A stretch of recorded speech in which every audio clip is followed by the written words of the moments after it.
Hello, my name is Martyr, and this is the Indie Game of the Week, Guild of Dungeoneering, and thank you for watching. Guild of Dungeoneering is a roguelike card-based RPG, guys, and it takes a lot of elements from other card-based games that you might have played, from Card Dungeon, which we checked out recently, to We Slay Monsters. It has a lot of incorporated elements from those types of games. It has a lot of RNG from the way you're crafting dungeons to the weapons that you use. It also, the combat system kind of reminds me of Coin Crypt in a very strange way.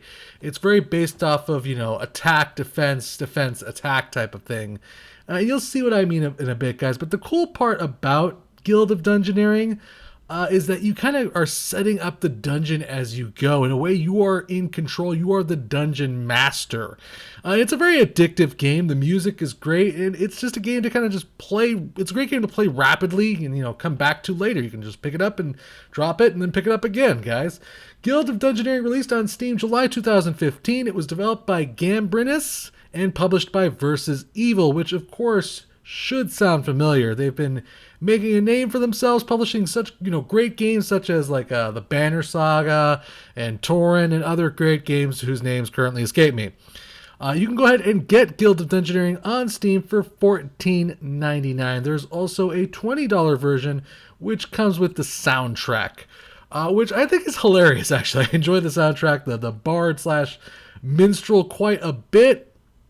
But there's some people who have a little bit of issue with it. We'll talk about that in a little bit also. Anyways, it's not a super complicated game, guys, so we're just going to go straight, dive right into it, guys. Of course, you can click on that big red button up there that says skip to the action. It'll take you past all that option checking stuff, which we're going to do right now. But to be honest with you, it's not really going to last that long because there really isn't that many options, which is one of the things that I will say that I did not necessarily was fond of as far as Guild of Dungeoneering goes. There really isn't much many options at all. There isn't really much resolution support. It does feature 1080p resolution. Basically, you just hit full screen and it just snaps to whatever your native resolution is. From what I understand, the game's locked at 30 frames per second. That isn't anything that's going to be changing. In general, just the game has a lack of options. There's no controller support. Steam cards are there, and Steam achievements, from what I understand, are coming sometime around next week, so they will be there as well. But that's kind of it as far as options go. I mean, in general, if you kind of look at it, it kind of feels like it's going to be an app. I could be wrong about that. But there's a simplicity there that is along the same lines as you would expect when playing an app game. But to be honest, that's kind of the only negative I feel as far as the overall menu design goes and all that kind of stuff goes. There's multiple save files, thank God, but we're just going to hit continue here. I've been playing the game for about, I want to say, an hour and a half. Now, it isn't super complicated as far as, the game goes. It kind of is a game where you're kind of just progressing forward and forward. It's almost like a gear treadmill, except you're not playing an MMO. So right here, what you're looking at right now is my guild, the actual Guild of Dungeoneering, which is what it's called. And these are the people that are kind of in it right now. And these are the rooms that it comprises of. The graphics, I'd say, are freaking adorable and very cute. But this area basically just kind of almost like your hub base. This is where you're going to be getting essentially just buffs. You're going to basically click on expand guild down here, and you can see there's all sorts of different kinds of options, some of which I've unlocked, some of which I have not. And it's basically broken down in 3 categories, as you can see: might, magic, and loot. And you can unlock different kinds of classes. Like, for instance, we've unlocked the Bruiser. And what these classes come with... Oh, I gotta turn down the music, it's a little loud in my ear. What these classes basically come with is their own cards, essentially, which they use in combat. So basically, the Apprentice has magical-based attacks in a way. The Burglar is going to have a little bit more, thief-based attacks. They have, a funny card called Throw Cat. And depending on the class that you're using, your tactics may change in the combat. Also, as you progress deeper into the game, you're going to get, more powerful, versions of those classes, like Shapeshifter, all the way to Cartomancer there, Alchemist, to Math Magician, I guess. You get the basic idea. You're going to start unlocking more and more advanced classes that do more and more advanced damage, which allows you to progress deeper and deeper into the game. Now, when it comes to the loot aspect of things, this is where that RNG thing starts kicking in. When you basically buy a blacksmith, which I actually already have, I think it's like right there. I can't really click it. It's basically the one just about in the center of the screen right there. There's blacksmith. You can kind of see it there. What that basically does is it allows these items to be picked up as treasure from monsters. Again, completely RNG. And the mace might, do like, 2 points of attack damage plus 1 block damage. The scimitar does, 2 attack damage and then plus 1 damage to attacks that are unblockable. And basically, that's kind of what you're doing when you're unlocking these different loot rooms. You're just unlocking the chance to find different weapons and items in the dungeons themselves. And that's kind of it. Now, there is talismans as well. Talismans are just buffs. That's basically all you need to do. I've unlocked the Talisman of the Warrior, which basically allows me a +1 to my first physical damage in battle for the first 2 fights. And you can get bigger and better versions of those as well, ranging, from obviously 500 gold to 2,000 gold. And that's kind of what you're doing. You're progressing forward and unlocking these things to get into bigger and better dungeons and to get bigger and better loot. These are the Dungeoneers, which you will probably see some die here very quickly. So we're going to go exploring, and this is kind of the main bulk of the game. There is a little bit of like a story here. It's explained to you kind of like in chapters in a weird way. I think it's like every so number of dungeons you get a little bit of a story snippet. So we're going to do the Fire Lord dungeon, which you can see this dungeon has 3 parts to it. The first one is Fiery Foray. Scope out Embro's defenses. Now we can of course choose which character we want to take. We can take the Bruiser, the Cat Burglar, the Apprentice. I've not used the Apprentice. I'm actually going to take the Apprentice. I think it'll be fun. It'll be a little bit of a different experience. And I won't be able to know what's going to happen. I also have the Warrior Spirit, which may not necessarily benefit this class all too much, seeing how their physical attacks aren't necessarily going to be their strong suit. But to be honest with you, it's not also that much of a detriment because when you're picking your class, you can still do physical damage as much as you do magical damage, which we'll get into in a bit. Anyways, so each quest basically represents 1 part of the dungeon. We need to complete all 3 parts to finish off that dungeon, as you can see here, and for it to be claimed a success. So let's go ahead and do that. Let's enter the dungeon with Babbitt. And now we are in the dungeon. We have to defeat 3 monsters. That is our overall objective. 5 cards have been dealt to us. Hey, what are you doing, my evil entrance? Hell! I guess that's the main bad guy. Oh well, my imps will make short work of you. Alright. So, as you can see right here, there is 3 monsters in this dungeon, but we also have 3 cards with monsters in our hand. Now, like I said, this is a game where you're going to be crafting the dungeon as you play it. You can see this is where our little dude is right here. And we have to basically, all we have to do is complete, kill 3 monsters to complete this part of the dungeon. It's not going to be that big of a deal. Well, it shouldn't, theoretically. Now, this is where you're going to be kind of crafting the dungeon yourself. We can grab this room right here and place this room wherever we want. So we can basically drag it over here, and you can see it kind of just instantaneously forms and starts shifting the dungeon to whatever we want. You always have to place 3 cards, no matter the turn. Always 3 cards. So we placed 1. Little clouds appear above it, which basically lets you know that you have not explored that area. We will go ahead and put a scary spider in that room. Why do we want to do that? Well, you would think, hey, I don't want to put crap in my way to fight. Well, you do, because the more crap you fight, the more loot you're going to get, which is going to give you more access to more attack cards, defense cards, and buffs in general, which you can see right here. I'm going to click on Babbitt. He has his own little, equipment screen right here. And this basically is affecting many, many things. Oh, I didn't take the magician, my bad. Well, I guess that's fine. He basically can have multiple items here that can give him all sorts of different kinds of abilities and skills, which will be listed down here. This is also his trait, which is specific to his class, which is spiky. We'll talk about that in a bit. And of course, the blessing that we have right there, we can also click on that right there. I'll turn that off. Click on the options screen, go back if we want it, whatever we want. So we're going to want to fight that monster. We're also going to need to set up 1 more card, which I think we're going to do right there, which is going to connect those 2 rooms. He is going to now move. Now, movement is completely random. Well, not, well, stop. Let me rephrase that. It's not random. It's not in your control.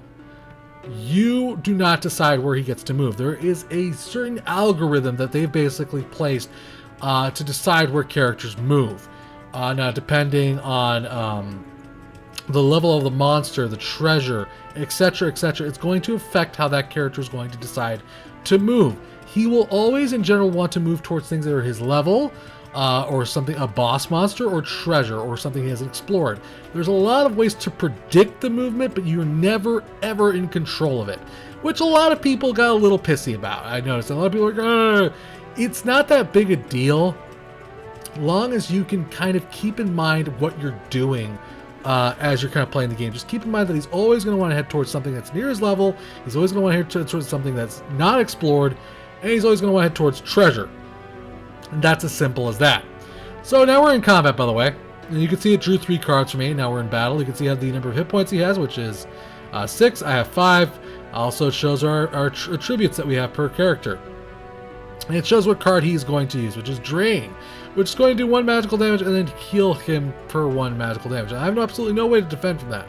So no matter what I do, he's going to actually regenerate from my attack right here, because all I can do is 1 damage, plus 1 damage and 1 unblockable attack, which basically means this damage is unblockable. And you can also see that this card is specific to bruisers also, which is kind of neat as well. So we're going to go with Oi, which is not going to do much. It's going to hit him once. Well, actually, we did 2 points damage because we have our buffs kind of attached to us. So that's also, we kind of see. He also says Babbitt takes 1 damage, Scary Spider takes 3 damage, Babbitt uses Warrior Spirit to add 1 physical damage, and you get the basic idea. He also got 1 hit point back. So we actually did some damage as well. I forgot we had our buffs there. He's going to do the exact same attack pretty much. I don't really think I have much that we're just going to do Oi again. Oi! 1 point of damage, big deal, okay. Now he's going to hit us for 1 point of damage. He has a nature attack called Claw. Now we're going to use Get Out of Here, which actually, as you can see, has like a red shield on it. And this is where I said it kind of reminds me of Coin Crypt in a weird way, because you have his attack abilities as much as you have a defensive abilities, depending on what weapon or ability you're using at the time. So this will actually block an attack, which will activate Spiky, which is when you fully block off attack, deal 1 damage. Plus, it'll do 1 damage as well. So you kind of get the basic idea of how combat works. You want to keep in mind your buffs, as well as you can be completely defending yourself and doing damage almost at the same time. So we're gonna use Get Out of Here, and he's dead. That's basically it. He's done. Now that he's dead, we're gonna get the option to choose some loot. We can grab the Soldier's Helmet, which gives us a plus to our health. A Holy Seal, which blocks either a magical or physical attack, and gives us 1 hit point for that. Or we can grab Shift, which does 1 physical damage and lets us draw a card. We're gonna go with the helmet, because in general, boosting your hit points is always a good idea, always something you're gonna want to do. And that's kind of the basic gist of how combat works. There's a lot more complexities to it, with different kinds of buffs and skills and blessings and traits, and there's also these things called fountains, which basically can kind of change your character's stats and how things occur during combat. Again, these are all randomly placed. You can accidentally place a room with a fountain. It'll usually tell you if the room has a fountain on it, but not always. So basically, we just want to continue moving forward now. Now we need to move to the next room. We're going to go ahead and put a goblin down.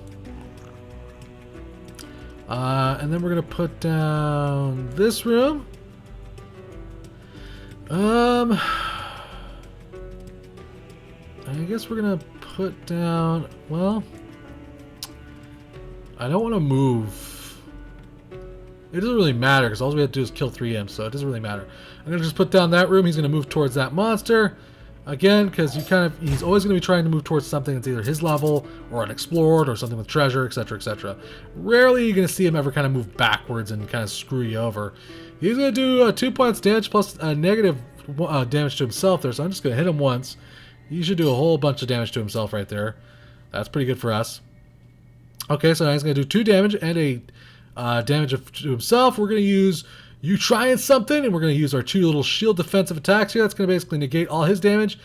And because he actually did 1 damage to himself, plus Spiky, he actually lost 2 hit points there. So you can see what I mean, that you can actually kind of, in a way, be completely defensive and still be doing damage at the same time. Red, by the way, I should mention this. Red is for physical, blue is for magical, as far as the attack types go. Which, because we're using Babbitt here, he's mostly just a warrior, he's going to have mostly just physical attacks. We kick that monster's ass, we can grab some new loot. This gives us 3 cards, which is Bash, Repel, or we can grab Pigeon Nest, which gives us 1 magical attack, plus 1 hit point, which is kind of nice. Or Twig. I think we're going to grab the Twig. I kind of like the attack defense thing. That's going to go to our character now. Also, what I really think is adorable is it kind of changes the player's character avatar right there. You can see now he's holding a twig and he has that little pot in his head. It's kind of adorable. Yeah, graphically speaking, I think it's a very cute game. I think it works rather well. We mostly got rooms. We didn't get any treasure, which kind of sucked. I'm kind of disappointed by that. Can we not put this really here? We can't put that there. Why? Why can't we put that there? That doesn't make sense. It looks like these two rooms should connect there. We can't zoom in or anything, by the way. But, can we just end turn? Oh, I guess we don't have to necessarily play any cards. Okay. You can play up to 3 cards if you wanted. Alright, that's good to know. Well, there you go. Alright. So he's going to do a magical attack. We're going to do a magical defense. That's going to do 1 point of damage to him, again, because of Spiky.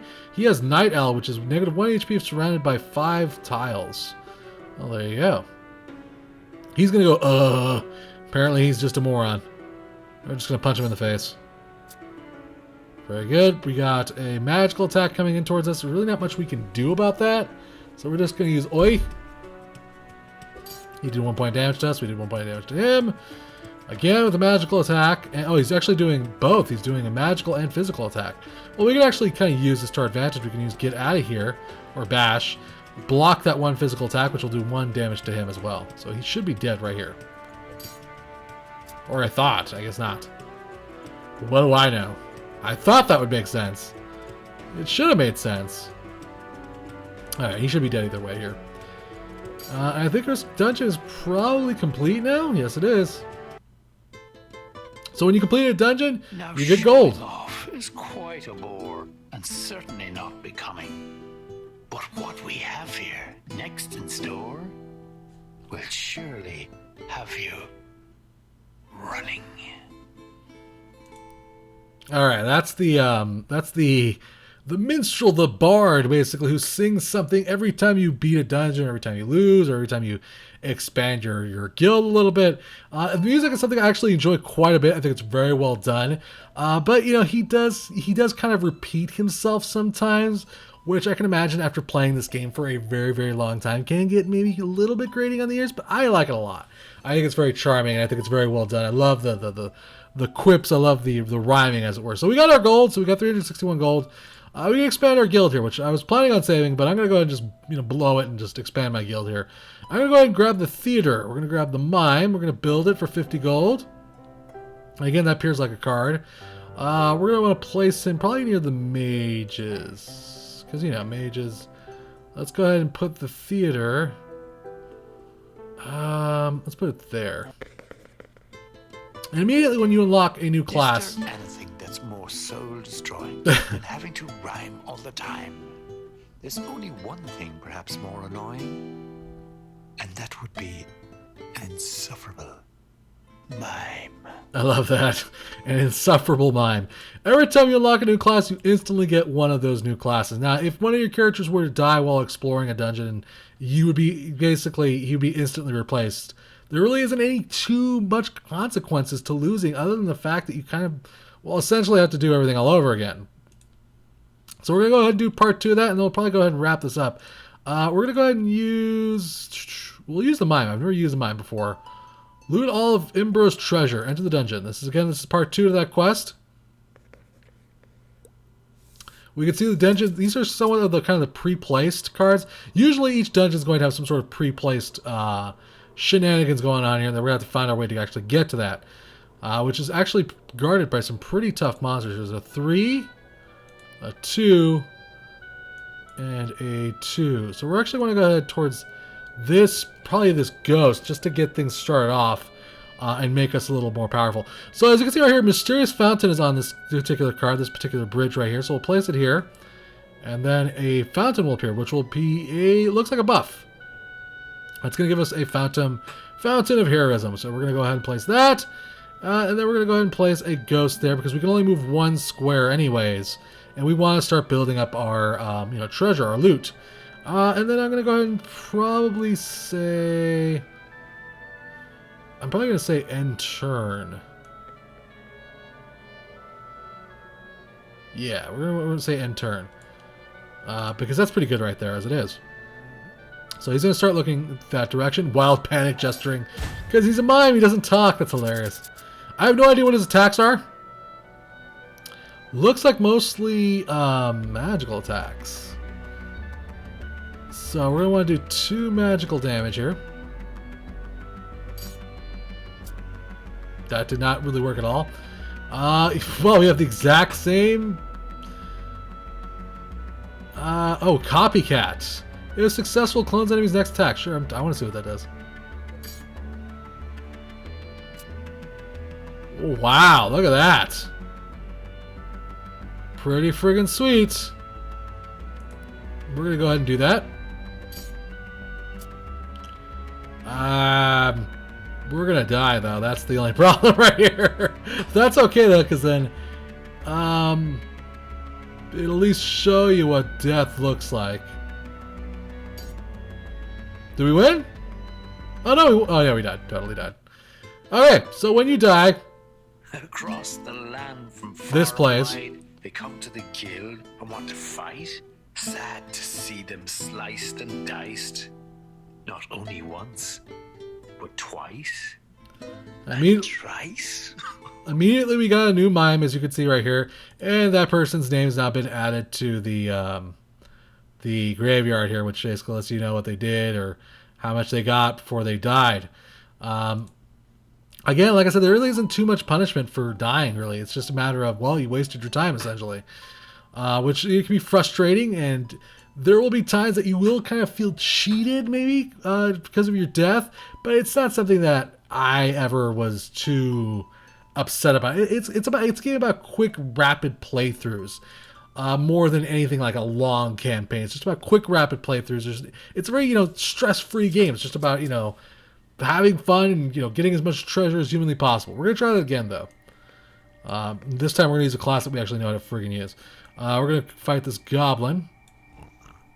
I'm going to end turn. I didn't know that you didn't have to place all 3 cards. It's kind of useful. Okay, so he's going to go kick that goblin's ass. Again, we're using Babbitt again. Our bruiser. I'm not really used to using the mimes yet. I'll have to figure out how to use that particular class. We'll go ahead and block 1 damage and do 1 damage. That should mess up his world. We don't really have much of a choice other than go, oi! And then we're going to just block once and he should be dead. There we go. Fantastic. We can grab a hand axe, a cuppa, or a forks. The hand axe is probably the best one to grab because it has 2 cards to it, which gives us kind of a little bit more offensive abilities. Again, that's all RNG, which is something to kind of keep in mind when you're playing this game. The RNG, it can screw you over in a weird way because if you don't get particularly good cards from your treasure, from your battles, there really isn't much you can do. It's just, it's going to kind of screw you over and it may cause you to have to go back again and kind of repeat things until you get a good card that works with your particular class. Which, as you start unlocking more and more loot, I can imagine starts, kind of racking up more and more.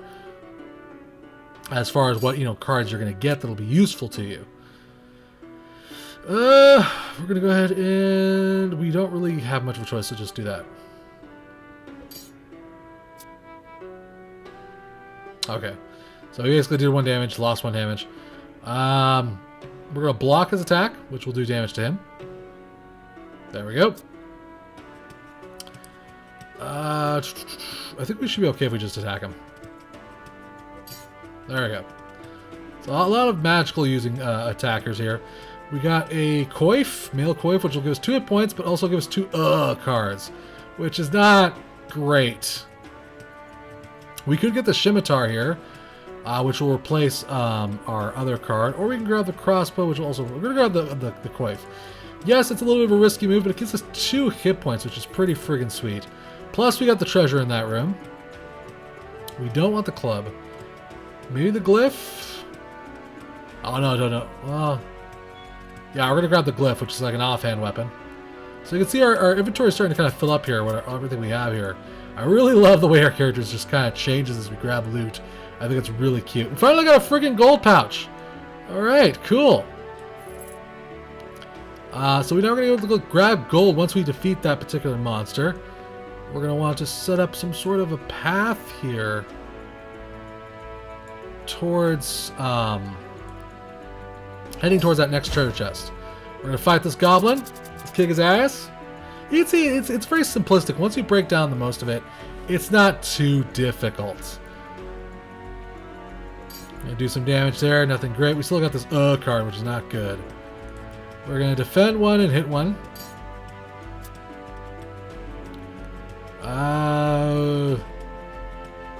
We're gonna do that one because hopefully he just destroys my card, which he did not. Of course not. Why would he? That would have been useful. I think he should be dead here, though. Yeah, that's basically it. That's all she wrote. More treasure. Straitjacket. I think that's what we're going to grab, seeing everything else is full. That's going to give us another hit point, which means we have a lot of hit points right now. And we got that 2 gold plus that fountain. So that's pretty fantastic. That worked out actually very, very well. Now, this is where the movement's going to become a little difficult. You can see that he's kind of trying to move downwards here. We don't want him to do that. We want him to move this way, to the right. So we're going to have to place something in that direction to kind of tempt him to go that direction. Which in this case is a monster, plus the fact that the room is unexplored, he's going to want to go that way now. If I were to take this knoll and place it down here, he may be tempted to go through that room. So we're not going to do that. We're going to try to avoid that as much as humanly possible. We're also going to place this here. And that's going to be all she wrote as far as the cards that we're going to want to place down. We're going to end turn. And that's kind of how you alter his movement. That's kind of how you change his, the way he moves. Even though you're not in control, you are in a way in control. You just have to be able to kind of navigate him and figure things out. I think we're just going to use because we're not going to do anything to him anyways. 2 magical damage plus 2 physical defense. That's pretty good. But we're going to have an unblockable attack here, which will hit him anyways. So that's good right there. He's doing quite a bit of damage to this guy, and I'm not really happy about that. Okay, we're going to use a defense card here. And we'll get a hit point back from that. Plus, drain 1 of his hit points again.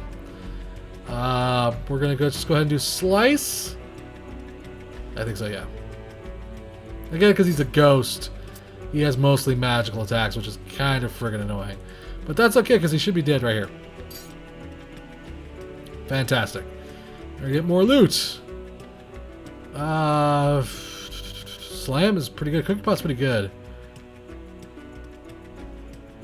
I think we could also, if you don't want to grab any of these, you can just turn it into some gold, which is really friggin' sweet. Turns it into a gold card right here. Which again is another way of manipulating where your character goes. Now we have a Bandito and Bear Owl, which is kind of a higher level monster, which we need to be very careful of fighting. But I think we're going to be able to pull it off. I think we can take him out. He's going to head towards that way. Again, we're kind of aiming him. We're kind of shifting him to where we want him to go. The Bear Owl has quite a few strong attacks. I need to be very careful here. We're going to use Oi. Not going to do too much damage, but at least it'll be 1. We're going to Bash. Which apparently... Oh, because we... Dang it. That did not work out for us at all. I was not paying attention. This is bad. We need to block that as much as humanly possible, because he's going to get 2 hit points off of that if that were successful. But he actually lost 1 because it wasn't successful. We're going to hit up because we can't really do anything right now. That kind of sucked. We're going to go ahead and... We're just going to hit him, I think, because it's not going to really matter. His attack's unblockable. We're keeping up on him. That's all that really matters right now. We're also going to use Holy Seal, which is going to block his attack, do 1 point of damage, and restore 1 hit point to us. At least it should have. I don't know why it didn't work that time. That's a little strange. He took 1 damage. Adds 1 physical damage. Oh, because it was Fury. Okay, that's why. That makes more sense. Okay, so we're going to block twice. There we go. He's reshuffling his cards. We're going to go ahead and use Mind Strike, which will give us a magical attack plus 1 card to our hand. I think that's going to be all she wrote, to be honest with you. We could die, actually, here. I just realized. Oh, God, we just died.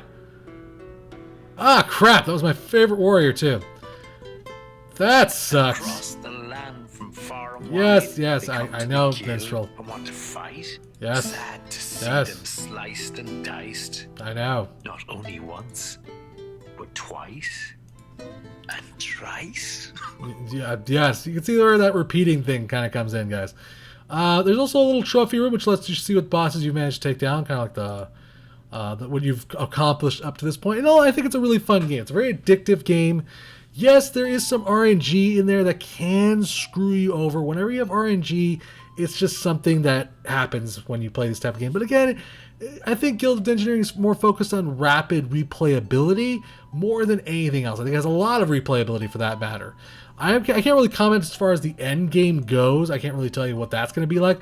But for the most part, I get the impression it's kind of like a gear treadmill. You're basically just moving up, up, and up, and up, expanding your guild, getting better classes, getting better random loot, just so you can get all the way to the end of the game. But again, I think that's really fun. I think I enjoy the combat system. I enjoy the music. I enjoy the graphics. And I think it works rather well. I think it's a really fun game. But you just got to keep in mind that RNG aspect to it in general, guys.